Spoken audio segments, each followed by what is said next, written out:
When you say feudal republic of Nigeria, obviously I'm playing on the lie that Nigeria has told itself since 1966, and that is the lie of federalism. So instead of saying federalism, I am calling it what I know it to truly be, which is feudalism. No Oba had absolute powers in truth over any Yoruba person. Oba had his property, the other person had his property, and the Oba is obliged to respect the property rights of his subjects. So you had a situation where pre-independence, the British had evolved a system that discounted citizenship as long as the people followed the rules that the British had laid down. How the locals enforced this rule, collected taxes to a very large extent, was in their business. If you have been fortunate enough to watch the cinematic offering, Olufunlayo Ransom Kuti, you would have an idea of the level of citizen participation from the average Yoruba person pre-independence, pre-colonial times. But this mishmash of nationalities cobbled together agreed at the beginning of the Nigerian experiment that there should be a federation, but that federation, as I have said already, is dead to be replaced by feudalism. So what does it rest upon?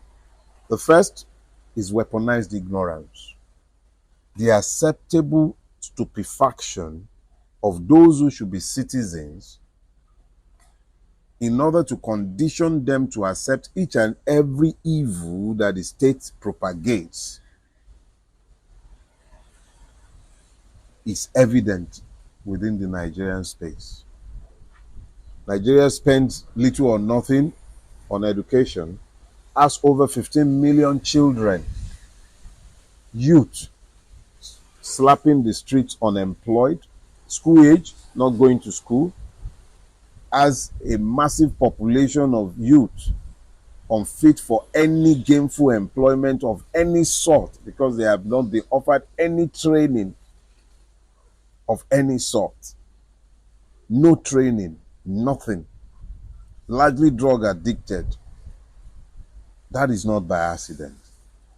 It is a tool of feudalism, weaponized ignorance. But aligned to weaponized ignorance is weaponized poverty. When a man is impoverished in his mind, when he is rendered ignorant, when he has become stupefied, when he has been rendered incapable of using his God-given imagination to think his way out of his limitations, then he becomes susceptible to poverty. But when you now have these aligned to institutional measures to assure that the person is perpetually kept underfoot and incapable of raising himself by any bootstrap because he has no bootstrap in the first place, you then begin to understand the nature of the evil that has been unleashed against the Nigerian. How? How to explain? There is no access to credit. No access to credit for the poor man in a society that claims to be capitalist. Almost all legitimate opportunities have been closed off. Every opportunity that the youth might find for self-actualization, for enrichment, for wealth, is closed off. Somebody is going to go put it.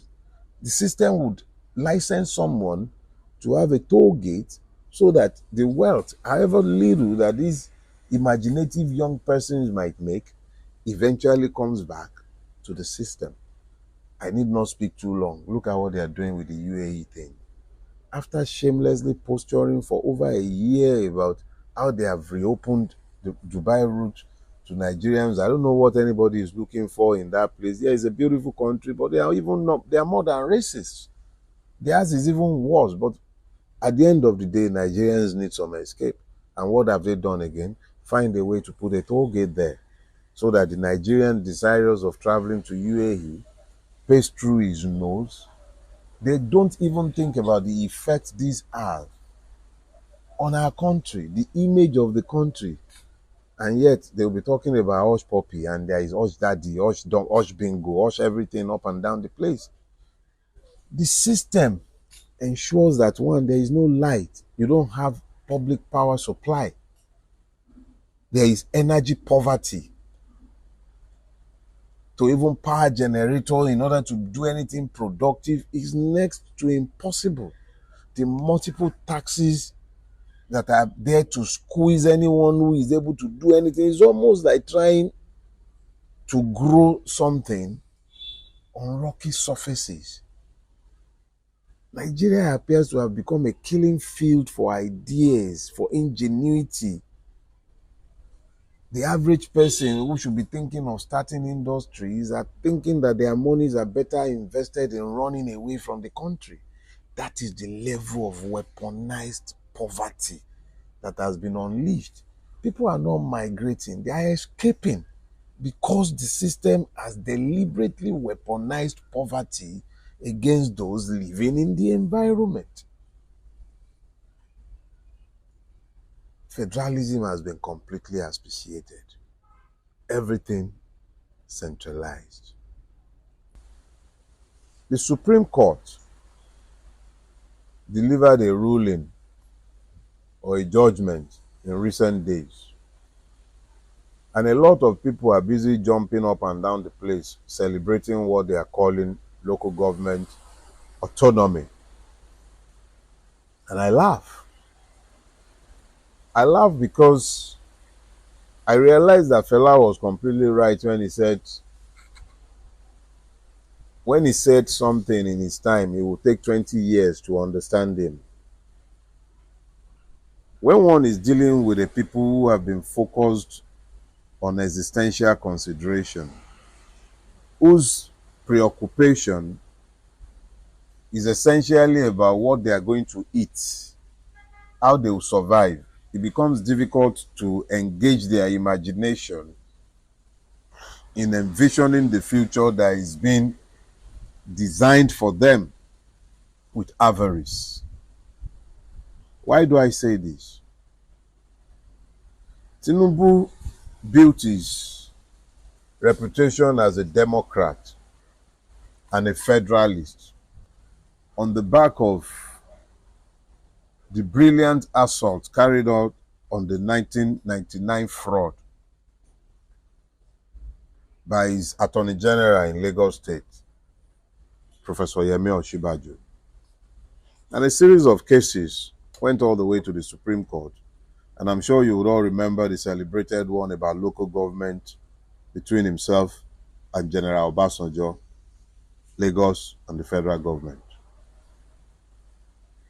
And this was the case where it was held that Obasanjo was wrongly holding on to the local government funds in Lagos State. Now, the same Tinubu who created LCDAs in Lagos State, I believe he took the local governments in Lagos State from 20 to 57 by the addition. Anyway, the same man who took over almost all the functions of the local government in Lagos State, who single-handedly hijacked the totality of local governance in Lagos State, the same man who made sure that Jide Koro's son, that when that one won the Lagos Island local government election, they ensured that he wasn't sworn in. The same person is the one who has now caused the Supreme Court, that is essentially in his pocket, to ignore the obvious provisions of the fraudulent constitution and then declare that the local governments have financial autonomy, ignoring the clear provisions of the constitution that calls for the operation of the joint accounts between the local government and in the states. Completely ignoring this, ignoring that the local governments are not part of the federating unit, but are actually part and parcel of the states. But the lies that have been told over the years in relation to Nigeria, in relation to local governance, the lies that had made local government become something to be placed in the schedule to a federal constitution, the same lies that made Obasanjo justify not paying the local government funds because of the creation of additional one, the same lie that Tinubu once fought against are the same lies that he has today embraced. So now Tinubu is the born-again champion of local governments in Nigeria. The full implication and ramification of the Supreme Court judgment can only be lost on fools. The INEC of Mahmood Yakubu, the same fraudulent, shameless Yakubu, and the institution, the shameless institution that he headlines, are now going to be the saints conducting election for local governments in a federal state. Welcome to the feudal Republic of Nigeria. There is a man that you have all ignored and to whom you should learn to pay closer attention. The current Attorney General of the Federation, Lateef Fagbemi, and his boss have a clear idea of exactly what kind of restructuring they are carrying out. But what I see is the feudalization of Nigeria. And Lateef Fagbemi and Bola Ahmed Tinubu should be watched carefully. Nigeria is heading closer and closer to ensuring that the president of Nigeria is the Sultan of Nigeria, and that the governors are the emirs. Local government chairmen, I don't know exactly what they are trying to do, but I'm suspecting that they are intended as checks on the powers of the governors. I hope by the time Bola Ahmed Tinubu is done with Nigeria, the same errors that were made by Southerners before him, particularly Obasanjo, who helped to build the foundations for the feudalization of Nigeria, I hope the same errors made by Obasanjo are not going to be compounded by Bola Ahmed Tinubu, all in a push for temporal, ephemeral powers. Men will leave office, seasons will end, but there are consequences to actions. Nigeria is being feudalized. I don't know whether Tinubu realizes it, but if anyone is unaware that the Federal Republic of Nigeria is dead, let them think again. Welcome to the feudal Republic of Nigeria.